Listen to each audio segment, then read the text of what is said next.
afternoon, friends. Welcome back to the homestead. So it is about 6 o'clock at night and now I'm heading to the garden. We have been having such a heat wave. It's so intense that you cannot be out here during the day at all, and it starts pretty early. If you're not out here by like 6 a.m. and working until maybe 8 or 9, then you ain't getting out until the evening. And it's still pretty warm and very humid. So we're gonna head down to my jungle and I'm gonna show you what a lazy farmer I was this year. And we're gonna see what we can possibly do to maybe salvage some of my tomato plants. My pepper plants, I'm not worried about those. Those are doing fine. My tomatoes though, they've gotten out of control. So let's head on down to the garden.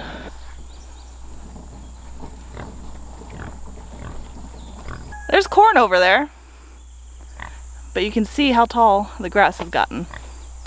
It's gotten insane. All right, friends, so here are my tomato and pepper rows.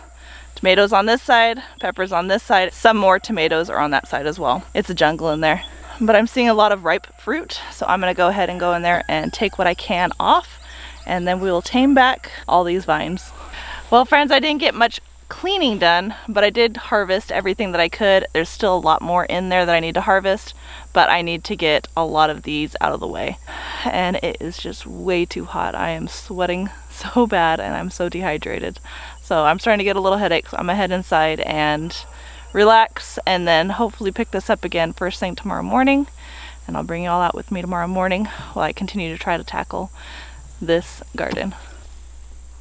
It is the next morning and guess what? Mother Nature has foiled my plans. It has been raining all day and we've got a lot of thunder and lightning going on, so I will not be going down to the garden anytime soon this morning. Instead, we're going to be doing a lot of work in the kitchen. I've got all those peppers that I need to go ahead and preserve.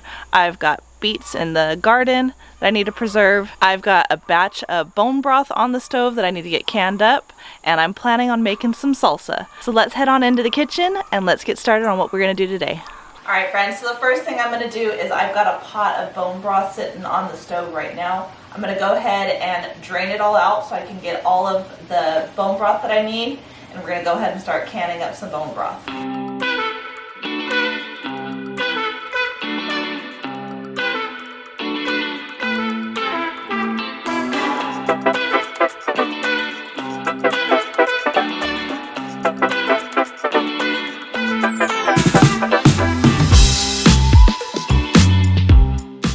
Now that I've got that going, I need to go ahead and clean up my dishes real quick, and then we're gonna start bringing in all those peppers, wash them up, and we're gonna get them in the oven so that they can go ahead and roast before we remove all the skins, and then chop those up and can those as well. All right, friends, so I've got all of my peppers here and they are all now washed. So far, this is only half of the chilies. I still have about this much more, if not more, outside in my cart that I need to go ahead and get in here cleaned up and get ready for the oven. But this is about all I'm going to be able to fit in one load in the oven right now.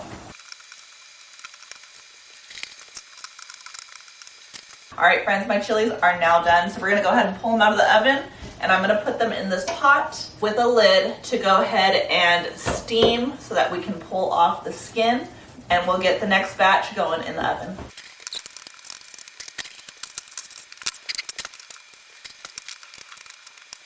All right, friends, so now that they have been sitting, I'm gonna go ahead and start peeling the skin off.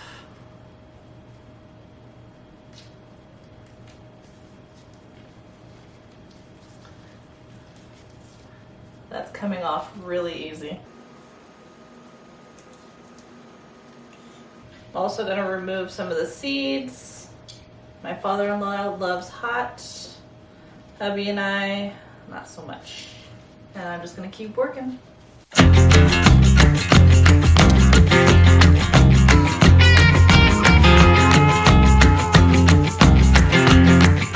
All right, friends, so I have a little bit of a break in between the rain. We're gonna head down to the backyard garden and go ahead and pick all of the beets that I have in there. And while we are in between chilies, we are gonna go ahead and prep the beets to get roasted so I can peel the skins off those, and then I can get those in a vacuum sealed bags to put into the freezer for me to use whenever I need them. Real quick, look at how beautiful my sunflowers are. And my zinnias are over here, finally popping up.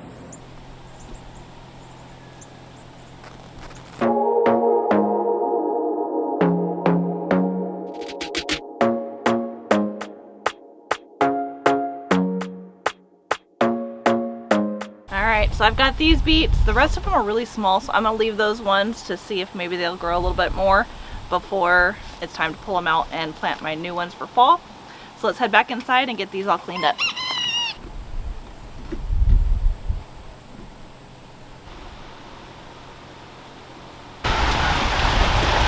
I got in just in time.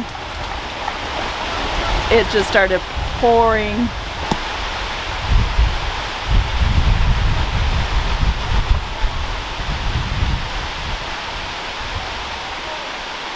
Alright friends, so now that I am all done with my chilies, I'm going to go ahead and chop them up into pieces and put them in here and get them ready for the stove.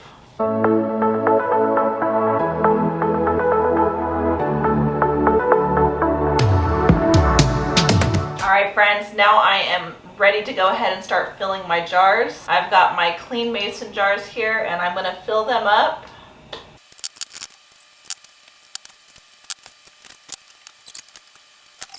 Alright friends, last thing I'm going to do is I'm going to go ahead and add some canning salt to each of the jars. I'm adding half a teaspoon and I'm going to top it off with a little bit of hot water.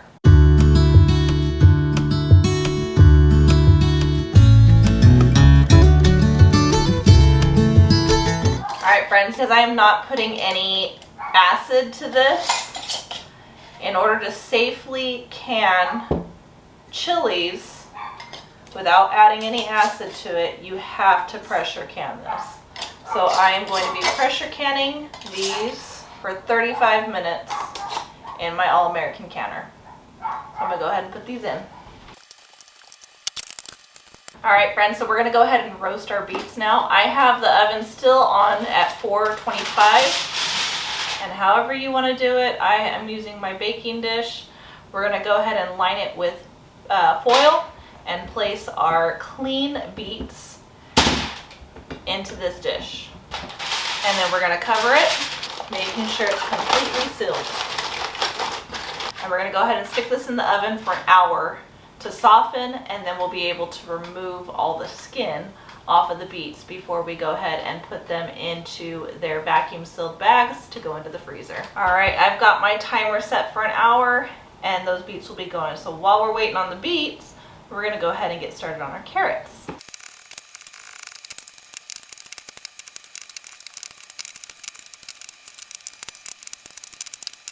Alright friends, now that I am done cutting up my carrots, I went ahead and blanched them in hot water, boiling water for 3 minutes, and now I'm going to go ahead and stick them in my bags and we're going to vacuum seal them so they can go into the freezer.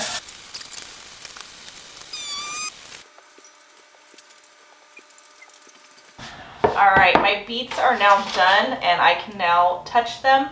So there's two ways that you can clean the skin off of it. You can get a paper towel and rub them off, or you can rinse them under cold water and rub the skin off that way and then just leave the mess in the sink. That way you don't have stain all over your counters, which is exactly what I'm going to do. I'm going to go over to the sink and wash these and take the skins off and place the beets in a separate bowl.